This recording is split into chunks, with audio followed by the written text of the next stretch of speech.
الحمد للہ رب العالمین والصلاۃ والسلام علی سید الانبیاء والمرسلین اما بعد فاعوذ باللہ من الشیطان الرجیم بسم اللہ الرحمن الرحیم۔ السلام علیکم ورحمۃ اللہ وبرکاتہ۔ پیارے بچوں، میں تو خیریت سے ہوں اور امید کرتی ہوں کہ آپ سب بھی خیریت سے ہوں گے۔ ٹھیک ہے، اسلامیت کی کتابیں نکال لیجیے اور صفحہ نمبر ہے 15۔ چونکہ پیارے بچوں، ہمارا باب جو چل رہا تھا ایمان و عبادت کے بارے میں تھا، اور ہمارا مضمون تھا اسلامی عبادت کا تصور، جس میں ہم جان چکے تھے کہ عبادت کا تصور یہ صرف یہ نہیں کہ ہم تسبیح وظائف اللہ کرتے جائیں تو یہی عبادت کہلائے گی، لیکن اس کے علاوہ بھی ہم نے پڑھا کہ اس کے علاوہ بھی عبادت شمار ہو سکتی ہے، وہ جو کہ میں نے تفصیلاً پچھلے جو ہفتے کی ویڈیو تھی اس میں عرض کرنے کی کوشش کی تھی۔ ٹھیک ہے، آئی ہوپ کہ آپ لوگوں کو وہ آپ کو ربیع بن سلیمان کا واقعہ یاد ہو۔ ٹھیک ہے، لیکن آگے آج ہم کیا پڑھیں گے؟ حج کون سی عبادت کا رکن ہے؟ ٹھیک ہے، حج اسلام کا کون سا رکن ہے، کون سا رکن نہیں ہے، قرآن کریم سے کیا اس کی وضاحت ہے۔ ٹھیک ہے، کیا قرآن کریم سے اس کے دلیل ثابت ہوتے ہیں یہ نہیں، اور آخر میں انشاءاللہ عز و جل ہم کیا کریں گے، اس کا نٹشل جو مختصر سے خلاصہ ہے وہ انشاءاللہ عز و جل عرض کرنے کی کوشش کروں گی۔ تو پیارے بچوں، اگر لکھنے کے لیے کچھ آپ نے لکھنا ہو امپورٹنٹ تو آپ نے پینسل کاغذ وغیرہ نکال لیجیے تاکہ وہ آپ سے مس نہ ہوں۔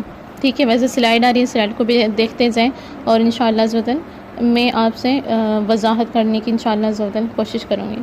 تو پیارے بچوں، حج ایک عظیم عبادت ہے، عظیم سے مراد بہت بڑی۔ ٹھیک ہے، یہ حج اسلام کا شعائر اسلام بھی ہے۔ شعائر کا مطلب ہوتا ہے نشانی، اللہ تبارک تعالیٰ کی بہت بڑی نشانی ہے۔ حضرت ابراہیم علیہ السلام کو دیکھ لیا جائے، حضرت اسماعیل ان کے بیٹے کو دیکھ لیا جائے، شہزادے کو دیکھ لیا جائے، ان کی زوجہ محترمہ کو دیکھ لیا جائے، حضرت حاجرہ رضی اللہ تعالیٰ عنہ، تمام کی تمام اللہ تبارک تعالیٰ کی پسندیدہ جو ہے کیا کہتے ہیں اس کو، جو عادت تھی، جو اللہ تبارک تعالیٰ کو جو عادت جس کی پسند ہے، اللہ تبارک تعالیٰ نے قیامت تک کے لیے ان نشانیوں کو قائم کر دیا، وہ شعائر اللہ کہلاتے ہیں۔ تو پیارے بچوں، حج اسلام کے ایک عظیم بہت بڑی عبادت ہے، اسلام کا یہ بہت زیادہ بڑا رکن بھی کہہ سکتے ہیں، اور اسلام کا یہ 5واں رکن ہے۔ ٹھیک ہے، دوسرے رکنوں کے بعد جیسے حج نماز ہے، زکوٰۃ ہے، اسی طرح اس کے بعد جو مقام ہے، رتبہ ہے، وہ ہے 5واں رکن حج کا۔ لیکن ایک مجبور اور بے کس مسلمان عورت کی مدد کرنے کے لیے حضرت ربیع بن سلیمان علیہ الرحمہ نے حج چھوڑ دیا۔ ابھی تو میں نے یہ بتایا کہ حج اسلام کا 5واں رکن ہے، 5واں پلر ہے۔ ٹھیک ہے، پلر کے بارے میں نے یہ بھی بتا چکی تھی کہ اگر اس کو صحیح طرح تعمیر نہیں کیا جائے یا بنایا ہی نہیں جائے تو پھر کیا ہوتا ہے، عمارت گر جاتی ہے۔ تو ربیع بن سلیمان نے اتنی بڑی عبادت کیسے چھوڑ دی؟ کیا ان کو کرنا چاہیے تھا ایسا یا نہیں؟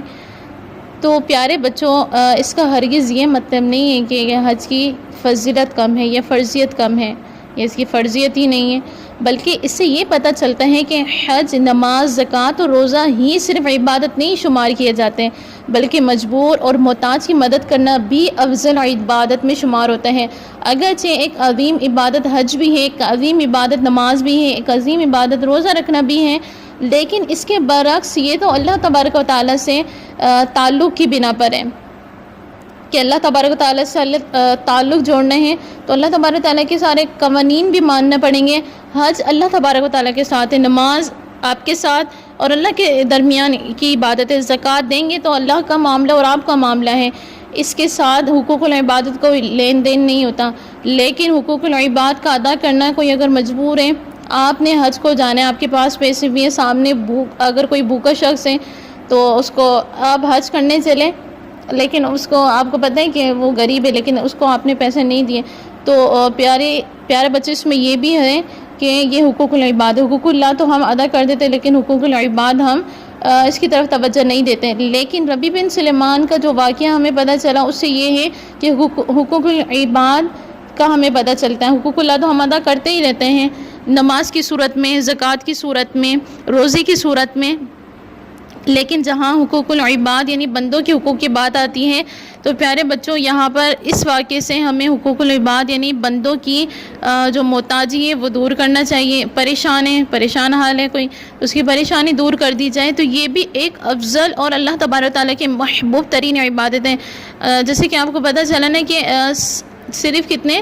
600 جو درہم تھے، وہ ربی بن سلیمان نے دیے تھے، لیکن اللہ تبارک و تعالیٰ نے اس کا نعم البدل کتنا عظیم اور عظیم الشان عطا فرمایا کہ ہماری سوچوں سے بھی وہ بعید دور ہے، نہیں سوچ سکتے کہ ہمیں ایسا بدلہ بھی مل سکتا ہے۔ بہرحال اس سے یہ پتہ چلتا ہے کہ لوگوں کی مدد کرنا یا لوگوں کے کام آنا، ٹھیک ہے، تو یہ بھی افضل عبادت میں شمار ہوتا ہے، ٹھیک ہے۔ جیسے کہ ربی بن سلیمان کے لیے عورت کی مدد کرنا عبادت بن گیا۔ کیا ہم نے کبھی یہ سوچا ہے کہ ہمیں کیوں پیدا کیا گیا ہے، ہماری زندگی کا مقصد کیا ہے؟ تو پیارے بچوں، قرآن کریم میں اللہ تبارک و تعالیٰ نے ہمیں پیدا کرنے کا جو مقصد بیان کیا ہے وہ یہ ہے، سورہ الذاریات، ٹھیک ہے، آپ کی یہ ہے قرآن کریم کی آیت مبارکہ ہے، اور اس میں وما خلقت الجن والانس الا لیعبدون، سورہ ذریات ہے، ٹھیک ہے۔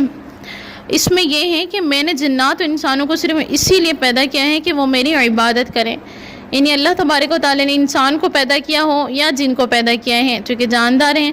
تو پیارے بچوں، یہ ہے اللہ تبارک و تعالیٰ کی عبادت کا مقصد، اللہ تبارک و تعالیٰ کے پیدا کرنے کا مقصد کہ ہمیں کریشن تو بنائے، اشرف المخلوقات تو بنائے، لیکن کس لیے بنائے؟ لوگوں کو تنگ کرنے کے لیے، ایک دوسرے کو پریشان کرتے رہیں، جو چاہیں کرتے پھریں، ٹھیک ہے، ایسا کچھ نہیں ہے۔ پیارے بچوں، ہماری زندگی کا مقصد عبادت کرنا ہے۔ یہ مقصد تھوڑے دنوں کے لیے نہیں ہے کہ تھوڑے وقت کر لیا ہم نے، تھوڑے دنوں کے لیے کر لیا، تھوڑے مہینوں کے لیے کر لیا، تھوڑے سالوں کے لیے کر لیا، بلکہ پوری زندگی کے لیے ہے۔ ہم صرف مسجد میں نماز پڑھنے کے دوران ہی مسلمان نہیں ہوتے پیارے بچوں، بلکہ نماز پڑھنے کے لیے، نماز پڑھ لینے کے بعد بھی بازار، اسکول، دکان، گھر یا سڑک، جہاں پر بھی ہم جائیں، ٹھیک ہے، بھلے سے ایک کوٹری میں بند ہو کر بیٹھ جائیں، تب بھی ہم مسلمان ہیں، تب بھی اللہ تبارک و تعالیٰ کی عبادت کرنی ہے، تب بھی ہمارے ذہن میں وہی مقاصد اللہ تبارک و تعالیٰ کے ہونے چاہیے کہ میرا رب مجھے دیکھ رہا ہے، مجھے اس کی نافرمانی نہیں کرنی، اللہ تبارک و تعالیٰ کی جس قدر ہو سکے عبادت کریں۔ اگر اکیلے میں بھی ہیں تو اکیلے میں سوچوں کو بالکل صاف رکھیں، کہ سوچوں کا صاف ہونا بھی پاکیزہ دل سے ہے۔ پاکیزہ دل ہوگا، پاکیزہ دل کیسے بنے گا؟ جب ہم اللہ تبارک و تعالیٰ کی عبادت کریں گے، جب ہم اللہ تبارک و تعالیٰ کی فرما برداریاں کریں گے، اس کے حبیب صلی اللہ علیہ وسلم کے دیے گئے احکامات پر عمل کریں گے، ادروائز نہیں ہوگا۔ اگر ہم یوں ہی فلمیں ڈرامے دیکھتے رہیں جس میں بے حیائیاں ہیں، ٹھیک ہے، تو ایک دن ایسے آئے گا کہ ہم گنہگار بن جائیں گے۔ ویسے ہی فلمیں ڈرامے دیکھنا جس میں بے حیائی ہو، ویسے ہی حرام ہے۔ تو پیارے بچوں، آپ اسکول میں ہیں یا میں اسکول میں ہوں، ہم بازار میں ہیں، بازار میں ایسے نہیں کہ بازار میں سب کچھ جائز ہے، بازار میں جا رہے ہیں تو نگاہیں گندی بھی کر رہے ہیں، ٹھیک ہے، ایک دوسرے کو تکلیف بھی دے رہے ہیں، بھیڑ ہے تو وہاں پر ایک دوسرے کو دھکا بھی دے رہے ہیں، ایسا نہیں کرنا نا۔ یہ تمام کی تمام چیزیں چونکہ حقوق العباد ہیں، ابھی ہم نے حقوق العباد یعنی بندوں کی جو حقوق ہیں اس کے بارے میں اتنی بڑی فضیلت کہیں کہ ربی بن سلیمان نے اپنی حج جیسی فرضیت تو چھوڑ دی، لیکن ایک مسلمان کو، ایک چونکہ وہ سیدہ تھی اور اس کو پریشان ہونے کی حالت میں ان کی مدد کی انہوں نے، تو ان کے لیے عبادت بن گیا۔ تو اسی طرح ہم بازار میں ہوں، یہ اسکول میں ہوں، یہ کلاس میں ہم بیٹھے ہوئے ہیں، کہیں پر بھی ہیں، گھر میں بھی ہیں، تو ہمیں کیا کرنا ہے پیارے بچوں؟ ان تمام چیزوں کا خیال رکھنا ہے۔ لیکن اسٹارٹ کہاں سے کرنا ہے؟ اپنے گھر سے کرنا ہے، کہ آپ کے چھوٹے بہن بھائی ہیں، آپ کے بڑے بہن بھائی ہیں، ان کے ساتھ اچھے سے بات کرنی ہے، اچھا سلوک کرنا ہے ان کے ساتھ، وہی جو میں پہلے بتا چکی ہوں، لیکن پھر بھی عرض کرتی چلوں کہ جب والدین کچھ کھانے پینے کے لیے دیں، ٹھیک ہے، نہ کھانے کے لیے دال بنی ہے، یہ چکن بنی ہے، لیکن نہیں پسند آپ کو، پھر بھی اللہ تبارک و تعالیٰ کی چونکہ عبادت کرنی، نماز پڑھنی ہے، اس پر قوت پانے کے لیے کھا لیں تو انشاءاللہ عز و جل ثواب بھی ملے گا، اور انشاءاللہ عز و جل جب دل خوش کریں گے کہ میرا بچہ تو، میرا بیٹا یہ بیٹی نخرے نہیں کرتی، ضد نہیں کرتی، ہٹ درمی نہیں کرتی، جو بناتی ہوں وہ کھا لیتی ہے، تو ظاہر سی بات ہے امی ابو کا دل بھی خوش ہوگا، بڑے بہن بھائیوں کا بھی دل خوش ہوگا۔ تو انشاءاللہ عز و جل جب مسلمان کے دل میں خوشی داخل ہوگی تو خوشی کے بارے میں کہتے ہیں کہ فرشتہ پیدا ہو جاتا ہے پہ۔ بہرحال تو انشاءاللہ عز و جل اللہ سے اچھی امید رکھیں کہ اس کے سبب اللہ تبارک تعالیٰ ہم سب کو بخش دے گا۔ بہرحال اللہ کی رضا کے لیے کیا گیا مسلمان کا ہر ایک نیک عمل عبادت شمار ہوتا ہے۔ کوئی مخلوق اپنے مقصد سے نہیں رکتی، ہم تو اشرف المخلوقات ہیں، ہم کیسے عبادت سے رک سکتے ہیں؟ تو پیارے بچوں، اللہ تبارک و تعالیٰ نے ہمیں سانس دی ہے، سانس کی مالا ٹوٹ گئی تو زندگی ختم۔ تو جیسی سانس کی مالا ہماری چل رہی ہے تو پیارے بچوں ایسا ہو کہ اللہ تبارک و تعالیٰ کی عبادت میں، اللہ تبارک و تعالیٰ کے ذکر میں ہمارا ہر کوئی بھی سانس ایسا نہ ہو کہ ہے نا سانس ہمارا نکل گیا، ضائع ہو گیا اور اللہ تبارک تعالیٰ کا ہم نے ذکر نہیں کیا. تو بھی میں بھی نیت کرتی ہوں، تو آپ بھی نیت کر لیجیے کہ انشاءاللہ سے کوئی بھی میرا سانس ضائع نہیں جائے گا. ٹھیک ہے، ضائع نہیں جائے گا. تو آپ نے ایسا کرنا ہے کہ ہمیشہ اچھی باتیں کرنی ہے. اچھی باتیں کریں گے تو وہ بھی عبادت ہے. اپنے گھر والوں کی خوشی اس میں اگر نیت کریں، خوشی کی نیت کریں گے. کھانا کھاتے وقت اچھی نیتوں کا اگر آپ نے نیتیں رکھی ہوئی ہیں تو انشاءاللہ عزوجل وہ بھی آپ کی ثواب بن جائیں گی، عبادت بن جائیں گی. ٹھیک ہے. اسی طرح پیارے بچے، عبادت کا مطلب ہے کہ اللہ تبارک و تعالیٰ کا ہر حکم مانتے ہوئے اپنے سر کو اس کے سامنے جھکا دینا، نہ صرف مسجد جائے نماز پر بلکہ اپنی پوری زندگی اللہ تبارک و تعالیٰ کے حکم کے مطابق گزارنا. اگر ہم اللہ تبارک و تعالیٰ کے بتائے ہوئے طریقے کے مطابق ہر کام کریں گے، جیسے کہ کھانا پینا، بات چیت کرنا، چلنا پھرنا، پڑھنا پڑھانا، گھر والوں کے ساتھ اچھی زندگی گزارنا، ان کے ساتھ اچھا برتاؤ کرنا، لوگوں کے ساتھ اچھے معاملات کرنا. یہاں لوگوں سے مراد پیارے بچوں اور ذہن سے یہ نکال دیجیے مسلمان کے ساتھ ہی اچھا سلوک کرنا. نہیں، ایسا نہیں ہے. ٹھیک ہے. آپ کے پڑوسی اگر غیر مسلم بھی ہیں، مسلمان نہیں ہیں، ان کے ساتھ بھی حسن معاشرت کرنی ہے آپ نے، کیونکہ ہمارا اسلام کہتا ہے نا، یہ اسلام یہ کہتا ہے کہ بس وہ انسان ہونا چاہیے. انسان جو بھی ہے، انسان تو انسان، جانوروں کے ساتھ بھی ہمیں اچھا سلوک کرنا چاہیے. ٹھیک ہے. پھر تو انسان ہے. تو جو بھی انسان ہو، بھلے وہ غیر مسلم ہو یا مسلم ہو، ٹھیک ہے، ضروری نہیں کہ وہ مسلمان کی کیٹیگری میں ہوگا تو ہی ہم اس کے ادب کریں گے، احترام کریں گے. ایسا کچھ نہیں ہے. لیکن سامنے اگر مسلمان نظر آ رہا ہے، اس کو تکلیف ہم نے نہیں دینی، بلا ضرورت کسی کو بھی تکلیف نہیں دینی ہے، یہاں تک کہ جانور کو بھی. لوگوں کے ساتھ اچھے معاملات کرنا، کاروبار یا نوکری کرنا، الغرض ہمارا ہر کام عبادت بن سکتا ہے اگر ہم چاہیں تو. ٹھیک ہے. ہم کسی سے ملاقات کے لیے جا رہے ہیں، اب ملاقات جیسے کہ آپ نے پھلیلی سے یہ کراچی جانا ہے، کراچی سے حیدرآباد جانا ہے، کہیں پر بھی جا رہے ہیں آپ لوگ، لیکن ڈسٹینس بہت ہے وہاں پر. اب آپ نے کرنا کیا ہے، وہاں پر اتنا طویل سفر کریں گے، طویل سفر میں اپنے اچھی نیتیں کر لیں، اس میں ذکر اللہ کر لیں. ٹھیک ہے. یا اپنا تعلیم کا کام کر لیں، جو آپ نے پڑھنا ہے وہ ساتھ کتابیں لے جائیں. تو اس طرح یہ پڑھنے کا سلسلہ رہے گا تو انشاءاللہ عزوجل چونکہ آپ علم دین حاصل کریں، علم دین حاصل کرتے کرتے سفر بھی کر جائے گا اور جو آپ کی نیت ہے وہ بھی ہو جائے گی. تو انشاءاللہ عزوجل یہ پورا سفر آپ کا عبادت میں گزرے گا. اگر ہم کسی سے ملاقات کرتے ہیں تو یہ دنیاوی کام اگرچہ ہیں، لیکن اگر ہم اس سے اللہ تبارک و تعالیٰ کے بتائے ہوئے طریقے کے مطابق کریں گے، جیسے کہ پیارے میں جو سنت مبارکہ یہ ہے، جب کسی سے ملا جائے، ملاقات کی جائے تو السلام علیکم ورحمۃ اللہ وبرکاتہ کہا جائے، پھر اس سے مصافحہ کیا جائے. مصافحہ کرنے کا طریقہ میں بتا چکی ہوں کیسے کرنا ہوتا ہے. تو آپ نے مصافحہ کرنا ہے، وہاں پر مصافحہ سنت کے مطابق کریں گے. نبی کریم صلی اللہ علیہ وسلم کی گفتگو کا انداز کیا تھا، انداز تکلم کیا تھا، انداز گفتگو کیا تھا نبی پاک صلی اللہ علیہ وسلم. اس طرح گفتگو کریں گے کہ ادھر ادھر نہیں دیکھیں گے. نبی کریم صلی اللہ علیہ وسلم کا یہ عادت نبی کریم صلی اللہ علیہ وسلم کی تھی، جب کسی سے مخاطب ہوا کرتے تو مخاطب ہو کر مخاطب پر نظریں نہیں گاڑا کرتے تھے. جیسے کہ آج کل ہمارے یہاں پر ہے، سامنے والا ہم سے بات کر رہے ہیں تو اس کی آنکھوں کے اندر جھانک کر دیکھ رہے ہوتے ہیں، آنکھوں کے اندر آنکھیں ملا کر پھر بات کرتے ہیں. ایسا نہیں، یہ سنت بھی نہیں ہے ایسا بات کرنا. بہرحال نبی کریم صلی اللہ علیہ وسلم کی سنت یہ ہے کہ جب کسی سے بات کی جائے تو نظریں نیچے کو لے جائے اور پوری توجہ اس کی طرف ہی ہو. ایسا نہیں کہ ادھر ادھر دیکھ رہے ہیں، تو یہ سنت کے خلاف ہے. بہرحال اس کے مطابق اگر آپ ملے ہیں کسی سے، اللہ تبارک و تعالیٰ کی رضا اس کے اندر شامل حال ہوئی، تو انشاءاللہ عزوجل وہ آپ کا ملنا بھی اگرچہ دیکھا جائے دنیاوی لحاظ سے تو دنیاوی کام ہے، تو انشاءاللہ عزوجل وہ دنیاوی کام سے انشاءاللہ سے دینی کام بن جائے گا. دینی کام جب بن جائے گا تو انشاءاللہ عزوجل عبادت ہے، اور جب وہ عبادت ہے تو اللہ تبارک تعالیٰ کی بارگاہ میں انشاءاللہ عزوجل ایک دن مقبول ہو ہی جائے گی، اور وہ عبادت کا ثواب انشاءاللہ عزوجل ہمیں جنت الفردوس سے نعم البدل کے طور پر ملے گا. انشاءاللہ رب کی ذات سے امید ہونی چاہیے. اسی طرح پیارے بچوں، کھانا تو ہم ویسے ہی کھاتے ہیں، اگر حلال غذا اللہ تبارک تعالیٰ کے بتائے ہوئے طریقے کے مطابق کھائے جائیں تو کھانا بھی عبادت بن سکتا ہے. جیسے کہ اللہ تبارک تعالیٰ نے کہا نا، وہ حلال کھانا، حلال کون کون سے جانور، بکرا بکری، بھیڑ بھی کھا سکتے ہیں، اور بہت سارے حلال جانور ہیں، اونٹ ہیں، گائے ہیں، یہ تمام کے تمام کیا ہیں پیارے بچوں، حلال ہیں. اگر اللہ تبارک تعالیٰ نے چونکہ یہ حکم فرمایا ہے، اسی کے مطابق اگر ہم کھانا کھا رہے ہیں، اگر گوشت میں اگر کھانا ہے تو یہ تمام گوشت کھائیں. سبزیوں میں جو اللہ تبارک تعالیٰ نے رکھا ہے وہ سبزیاں کھائیں.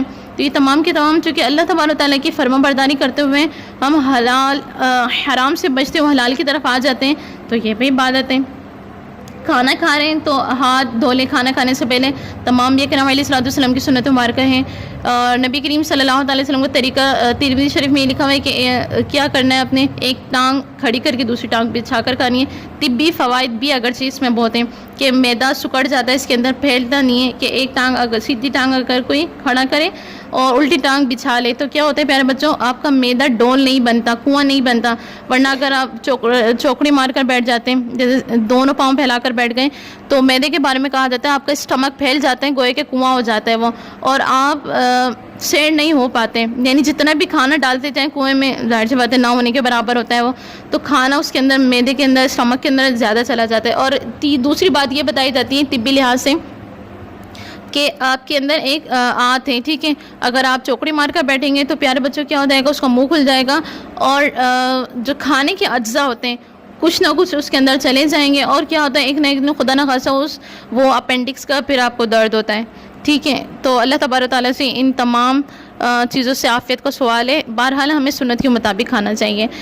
اسی طرح کھانے کے بارے میں کہا جاتا ہے کہ درمیان میں پانی، شروع میں پانی پی لیا جائے اور درمیان میں پانی پی لیا جائے، آخر میں پانی کھانے کے بعد پانی نہ پئیں کہ پیٹ سے بڑھتا ہے۔ تو یہ تمام کی تمام کیسی چیزیں ہمیں پتہ چلیں گے، ہر چیز عبادت کیسے بنے، لیکن اس کے لیے پیارے بچوں ہمیں علم حاصل کرنا پڑے گا۔ علم کیسے حاصل کریں گے؟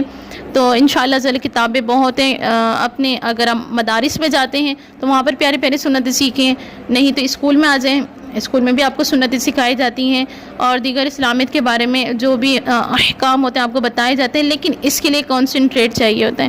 جب تک آپ کی تمام تر توجہ اسلامیت کی طرف نہیں ہوگی، ٹھیک ہے، تو تب تک آپ، اگر شوق نہیں ہوگا تو پیارے بچوں کچھ بھی حاصل نہیں ہو سکتا۔ شوق ہے کہ میں اللہ تبارک تعالیٰ کا نیک بندہ بننا چاہتا ہوں، میں فلاں شخصیت جیسا بننا چاہتا ہوں، میں فلاں جیسا وارث کرنا چاہتا ہوں، میں ایسا بننا چاہتا ہوں، یا ایسے بننی چاہتی ہوں کہ بھئی میری دعائیں قبول ہوں، مستجاب دعوات بن جاؤں۔ تو یہ تمام چیزوں کے لیے ہمیں علم سیکھنا پڑے گا۔ علم کے لیے آپ نے درس گاہ میں آنا پڑے گا۔ جب درس گاہ میں آئیں گے آپ کو انٹرسٹ اپنے اندر ڈیولپ کرنا پڑے گا، ٹھیک ہے۔ جب تک آپ کے اندر انٹرسٹ نہیں ہوگا کسی چیز کے بارے میں، کوئی بھی چیز سیکھنا پہلے آپ کے لیے بیکار ہے، اگر نہیں ہوگا انٹرسٹ، ٹھیک ہے۔ اسی طرح مسلمان کی زندگی کتنی اچھی ہو جاتی ہے کہ وہ اپنی پوری زندگی کو اللہ تبارک و تعالیٰ کے بتائے ہوئے مقصد کے تحت گزارتے ہیں۔ اگر اپنے دوست کو پینسل دی، کسی مریض کی عیادت کی، مسکرا کر والدین سے ملاقات کی، اپنی زندگی کے سارے کام اللہ تبارک و تعالیٰ کے حکم کے مطابق اللہ کو راضی کرنے کی نیت سے کر دیے تمام کام۔ میں مسجد کو عبادت کی نیت سے دیکھ رہا ہوں یا دیکھ رہی ہوں، امی کو یا ابو کو مسکرا کر دیکھ لیا، نیت یہ تھی کہ اللہ تبارک تعالیٰ راضی ہو جائیں، چونکہ والدین کو عبادت کی نظر سے دیکھنا پیارے بچوں یہ حج مقبول کا ثواب ملتا ہے۔ یہ تمام کام بھلے سے آپ نے ہزاروں بار اپنے والدین کی زیارت کی اس دن میں، انشاءاللہ عز و جل حج مقبول کا ثواب پائیں گے۔ تو یہ سارے کام پیارے بچے عبادت بن سکتے ہیں، عبادت میں شمار ہو سکتے ہیں، ان کا ثواب بھی ملے گا۔ ہمیشہ یاد رکھیے، نماز میں بھی، نماز سے باہر بھی، روزے میں بھی، اور افطار کے بعد بھی، رمضان میں بھی، اور باقی 11 مہینوں میں بھی، حج پر مدینے میں بھی، اور اپنے ملکوں شہروں میں بھی، بلکہ مرتے دم تک اپنے مقاصد کی حفاظت کرنی چاہیے۔ اور ہماری زندگی کا مقصد عبادت ہے، اور عبادت کا صحیح مطلب یہ ہے کہ پوری زندگی اللہ تبارک و تعالیٰ کے حکم کے مطابق گزاری جائے، ٹھیک ہے پیارے بچوں۔ امید کرتی ہوں کہ کچھ نہ کچھ جو میں نے ایکسپلینیشن کی، اس کی آپ کو وضاحت کی، سمجھا پائی ہوں گی۔ نہیں، اگر سمجھا پائی آپ لوگوں کو یا سمجھ نہیں پائے تو آپ نے کیا کرنا ہے، اسکول میں آنا ہے۔ تو انشاءاللہ ایک بار اور کوشش کروں گی، یا پھر ایسا کریں کہ 1 سے 2 بار ویڈیو آپ دیکھیں گے تو انشاءاللہ امید ہے اللہ کی رحمت سے کہ آپ کو سمجھ آ جائے گا۔ لیکن پیارے بچوں ایک اور بات یاد رکھیں، اس کے ساتھ ساتھ آپ نے اسائنمنٹ بھی دینا ہے، ٹھیک ہے۔ اسکول آئیں اور اپنا اسائنمنٹ لے کے جائیں اور اس کو فل آؤٹ کر کے مجھے دیجیے، تاکہ میں چیک کر سکوں میں نے کیا سمجھا پائی، آپ کو کتنی کامیاب ہوئی کتنی نہیں۔ تو آج تک کے لیے اتنا ہی، اجازت دیجیے۔ السلام علیکم ورحمۃ اللہ وبرکاتہ۔